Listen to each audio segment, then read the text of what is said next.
Hello everyone, अगर आप भी पेट की बहुत सारी समस्याओं से जूझ रहे हैं, आपको भी बार बार स्टोन का प्रॉब्लम हो जाता है, पेट में गैस रहता है, मोटापा है, तो ये जो रेसिपी होने वाली है ना, जो बिल्कुल परफेक्ट होने वाली है।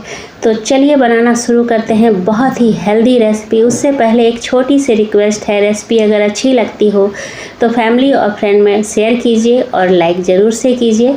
तो उसके लिए मैंने यहाँ पे 1 किलो कुर्थी का दाल लिया है। इसे बहुत जगह कुल्थ का दाल भी कहते हैं, कुल्थी दाल भी कहते हैं, हॉर्स ग्राम भी कहते हैं। तो दाल को मैंने क्या किया है, पहले बहुत अच्छी तरह से वॉश करके पूरी तरह से सुखा लिया है।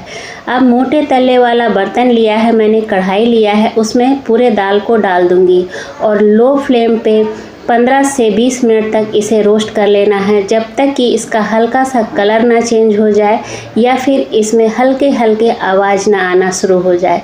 फ्लेम को लो रखिएगा। तो आप देख सकते हैं दाल में कलर चेंज हो चुका है, इसमें हल्की हल्की आवाज़ें भी आ रही हैं। तो आप समझना कि कुर्थी का दाल जो है वो अच्छी तरह से भून चुका है।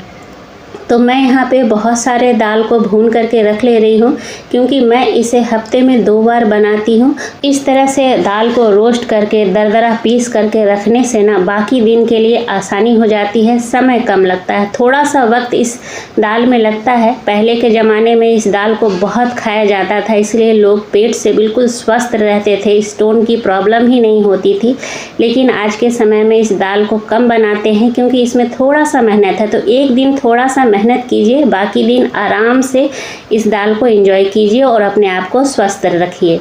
तो यहाँ पे दाल को मैंने पल्स मोड पे ऑन ऑफ करते हुए दरदरा पीस लिया है। दरदरा ही रखना है, फाइन पाउडर मत बनाइएगा। तो थोड़ा थोड़ा करके जितना ग्राइंडर जार में जगह हो उसी हिसाब से दरदरा पीस लेना है। जितनी ज़रूरत हो उतना इस्तेमाल करना है। बाकी दाल को एयर टाइट कंटेनर में स्टोर करके रख लेना है। तो ये बहुत ही हेल्दी दाल बन के तैयार हो जाएगा। तो इस तरह से दाल आप हफ्ते में 1 से 2 बार अपने डाइट में ज़रूर शामिल कीजिए, बच्चों को भी खिलाइए। बहुत ही गुणकारी दाल है। तो मैंने 1 कप दाल ले लिया है, बाकी दाल को एयर टाइट कंटेनर में स्टोर कर लूँगी। दाल को कुकर में डाल दिया है। अब 1 कप दाल लिया है, तो मैं यहाँ पे 5 कप उसी कप से, जिस कप से दाल लिया है उसी कप से पानी ले लूँगी। तो 5 कप मैंने यहाँ पे पानी ले लिया है। अब 1 बड़े साइज का प्याज रफली काट करके डाल दिया है। 2 हरी मिर्च रफली तोड़ करके डालूँगी। तीखा आप अपने हिसाब से एडजस्ट कीजिएगा। थोड़ा सा अदरक ग्रेट करके ले लिया है। 1 टमाटर बड़े टुकड़ों में काट करके लिया है। स्वाद अनुसार नमक है। आधा छोटा चम्मच हल्दी है और 1 चम्मच कच्चा सरसों का तेल है। सरसों के तेल में ही बनाइएगा, बहुत ही अच्छा टेस्ट आता है। अब गैस ऑन करके पहली सीटी हाई फ्लेम पे लगाएंगे और 4 से 5 सीटी जो है लो टू मीडियम फ्लेम पे लगाएंगे। तो जब तक दाल पक रहा है, तो मैं सोच रही हूँ इसके साथ एक सूखी सब्जी बना लूँ, जो कि बहुत ही अच्छा कॉम्बिनेशन है, बहुत ही बढ़िया लगता है। मैं यहाँ पे आलू का इस्तेमाल कर रही हूँ, आप चाहे तो भिंडी भी बना सकते हैं।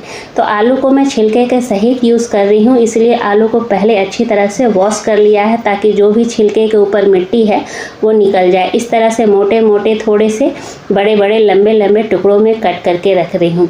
तो मैं यहाँ पे सरसों के फ्लेवर वाला आलू का भुजिया बना रही हूँ, जो कि बहुत ही टेस्टी लगता है कुर्थी के दाल के साथ।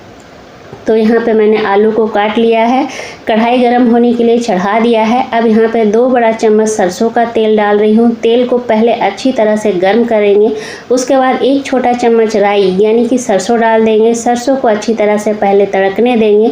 जब सरसों अच्छी तरह से भुन जाए तो आलू को डाल देंगे और यहाँ पे शुरू से लास्ट तक फ्लेम को मीडियम टू हाई रखेंगे और खुले में पकाएंगे, ढकेंगे नहीं और बीच बीच में चलाते रहेंगे। तो यहाँ पे आलू को मैंने एक बार अच्छी तरह से चला दिया है। जब तक आलू भुन रहा है तब तक मसालों की तैयारी कर लेते हैं। तो ग्राइंडर जार लिया है, यहाँ पे 3 हरी मिर्च ले रही हूँ, यहाँ पे 6 लहसुन की कलियाँ ले रही हूँ, 2 टीस्पून सरसों ले रही हूँ। मैं यहाँ पे काले वाले सरसों का इस्तेमाल कर रही हूँ, आप चाहे तो पीला भी इस्तेमाल कर सकते हैं। पीसने भर के लिए पानी लिया है और इसका एकदम फाइन पेस्ट बना के हमें तैयार करना है और बीच बीच में आलू को भी चलाते रहना है। तो एक बार चेक कर लेती हूँ कि फाइन हुआ है या नहीं। तो सरसों जो है बहुत अच्छी तरह से फाइन हो चुका है। तो थोड़ी देर के लिए इसे साइड करेंगे। तो जब तक मसाला पीस रही थी तब तक आलू को मैंने कई बार चलाया है। आप देख सकते हैं अच्छा सा कलर आ चुका है, क्रिस्प हो चुका है। इसलिए मैंने कहा था खुले में पकाइएगा, ढकने के लिए नहीं। ढकने से आलू जो है वो मैश हो जाता है। तो अब यहाँ पे स्वाद अनुसार नमक डाल दिया, 1/4 हल्दी डाल दिया, और जो मसाला हमने पीस करके रखा था उसको यहाँ पे डाल देना है। और मसाला डालने के बाद ग्राइंडर जार में जो भी मसाला चिपका हुआ हो उसमें बस 1-2 चम्मच पानी ही डालिएगा, ज़्यादा पानी का इस्तेमाल नहीं करना है। अब जब मसाले हमने डाले हैं तो फ्लेम को इस वक्त लो कर देना है। लो फ्लेम पे हमें 3 से 4 मिनट तक भूनना है। इससे मसाले अच्छी तरह से भून जाएंगे और हमारा टेस्टी सा आलू का भुजिया सरसों के फ्लेवर वाला बनके तैयार हो जाएगा। तो इस तरह से टेस्टी भुजिया बना के आप बच्चों के लंच बॉक्स में भी दे सकते हो, पराठा पूरी के साथ हस्बैंड के लंच बॉक्स में दे सकते हो, बहुत ही अच्छा लगता है। तो इधर दाल में 6 सीटी लग चुकी थी, प्रेशर अपने आप रिलीज़ होने दिया है। तो सबसे पहले ढक्कन हटा करके जो हमने टमाटर डाले थे ना बड़े टुकड़े में, उसका छिलका निकाल लेना है, क्योंकि इसका यूज़ हमें नहीं चाहिए। तो छिलका निकालने के बाद अच्छी तरह से इसे एक बार विस्क कर देंगे। चाहे दलघोटनी हो आपके पास, चाहे विस्कर हो, कि जो भी हो आपके पास, इस तरह से एक बार घोट लेना है ताकि प्याज, टमाटर, दाल आपस में मिल जाए, एकदम आपस में घुल मिल जाए। तो आप देख सकते हैं आपस में दाल जो है पूरी तरह से घुल गया है, एकदम अच्छी तरह से तैयार हुआ है दाल। अब एक बार कंसिस्टेंसी चेक कर लेते हैं। तो 1 कप मैंने दाल लिया था, उसी कप से नाप करके 5 कप पानी लिया है। बिल्कुल परफेक्ट कंसिस्टेंसी है मेरे हिसाब से। तो अब दाल में अच्छा सा तड़का लगा लेते हैं। तो जिस कढ़ाई में मैंने भुजिया बनाई थी उसी कढ़ाई में यूज़ कर रही हूँ। 1 चम्मच सरसों का तेल ले लिया है। तेल गरम होने के बाद 1 छोटा चम्मच राई, आधा छोटा चम्मच जीरा डाल देंगे, 2 लाल मिर्च तोड़ करके डाला है। अब यहाँ पे 1 तेज़पत्ता डाल देंगे, थोड़ा सा यहाँ पे हींग डालेंगे और कुछ सेकंड इसे भून लेंगे। कुछ सेकंड भूनने के बाद यहाँ पे मैंने 12 से 15 लहसुन की कलियाँ ली है, बारीक काट करके उसे डाल देंगे। लहसुन का तड़का ज़रूर लगाइएगा इस दाल में, तभी बहुत अच्छा टेस्ट आएगा। तो कुर्थी के दाल में लहसुन जो है वो बहुत ही मायने रखता है, बहुत ही टेस्ट को बढ़ा देता है। तो लो फ्लेम पे लहसुन को भी मैंने कुछ सेकंड के लिए भून लिया है। लहसुन में अच्छा सा कलर आ चुका है। तो बस अब यहाँ पे दाल को डाल देना है। ये बहुत ही हेल्दी दाल है। अगर आप मोटापे से जूझ रहे हैं, आपके बार बार स्टोन हो जाता है, आप कितना भी दवाई खा रहे हो, तो आप हफ्ते में 2 बार इस दाल को यूज़ करो। या तो फिर आप दाल का रात में भिगो करके दाल का पानी पी लो, या फिर इस तरह से दाल बना करके खाओ। टेस्टी के साथ साथ ये हेल्दी भी है। तो दाल डालने के बाद मैंने 2 मिनट तक उबाल लिया है दाल को अच्छी तरह से। तो अब सबसे लास्ट में थोड़ा सा फ्लेवर को बढ़ाने के लिए हरा धनिया डाल दिया है। तो ये हमारा बहुत ही हेल्दी और टेस्टी कुर्थी का दाल बनके तैयार हो गया है, जिसे आप गर्मा गर्म चावल के साथ सर्व कीजिए, बहुत ही अच्छा लगता है। तो चलिए फटाफट से प्लेटिंग कर लेते हैं। तो ये जो दाल है मैंने लंच टाइम पे बनाया था, तो चावल भी मैंने बनाया है। तो फटाफट से थाली तैयार कर लेते हैं।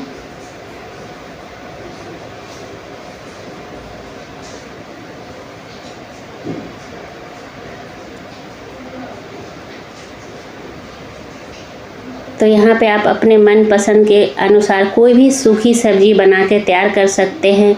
कोई भी पसंद का सैलेड आप सर्व कर सकते हैं, थाली के साथ दे सकते हैं। तो ये हमारा बहुत ही हेल्दी दाल के साथ एक थाली सिंपल सा लेकिन बहुत ही टेस्टी सा तैयार हो गया है। तो आई होप आप लोगों को आज की जो रेसिपी है पसंद आई होगी। अगर पसंद आई तो लाइक शेयर कीजिएगा। चैनल पे अगर आप नए होंगे तो चैनल को प्लीज़ ज़रूर से सब्सक्राइब कर लीजिएगा, बेल आइकन को भी प्रेस कर दीजिएगा, ताकि आने वाली वीडियो की नोटिफिकेशन जो है वो सबसे पहले आपको मिले। मिलती हूँ अगले रेसिपी में, तब तक के लिए टेक केयर, बाय बाय।